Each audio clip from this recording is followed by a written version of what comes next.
New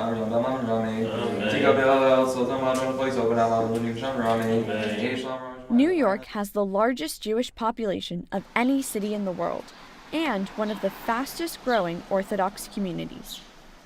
Orthodox Jews follow laws about prayer, food, and clothing, and many communities adhere to traditional gender roles, which isn't typical for most college students.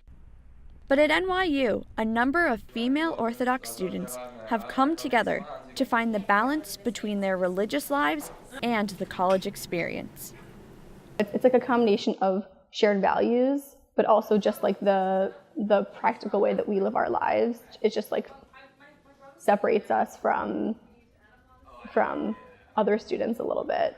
Daniela Panich, president of Shalhevet, NYU's undergraduate Orthodox group, describes the community as close and tight-knit. A lot of us go to prayers every morning and sometimes in the afternoon, and all of us have to eat the same foods in the same place, and we all have the Shabbat experience together, so we spend so much time together that we kind of become like this one large collective of like Jewish friends, which is really nice.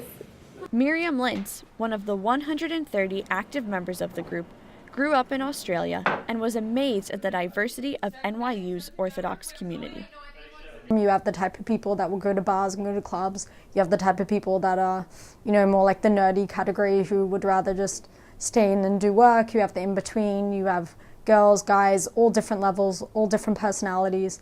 Lintz did not grow up in a religious family, but independently joined the Orthodox community when she was in middle school, where she first learned to keep kosher. In Australia, no one knew what kosher is, no one knew what halal was. So like if you were to tell a business you keep kosher, they wouldn't know what to do with you. But here I find people are pretty aware, so it's easy. Kosher laws deal with the preparation and separation of foods, primarily meat and dairy. At the same time that she changed her diet, Lynn started dressing according to Orthodox rules, which call for the covering of the collarbone, arms down to the elbows, and skirts down to the knee.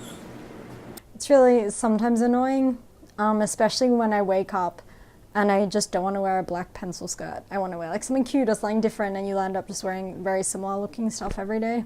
These rules leave some in the Orthodox Jewish community occasionally having to dispel common misconceptions about themselves.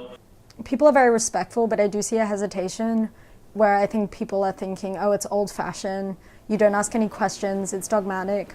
I think that's definitely, especially coming from my background, one of the biggest misconceptions. I spend a lot of my time asking questions and like debating rabbis. Young Orthodox Jewish women also respect practices that others may see as sacrifices.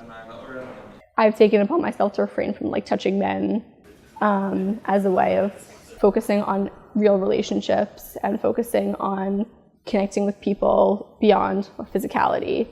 It's these very choices that bring an already tight-knit community even closer together. For NYU Tonight, this is Hannah Foley and Rachel Sau.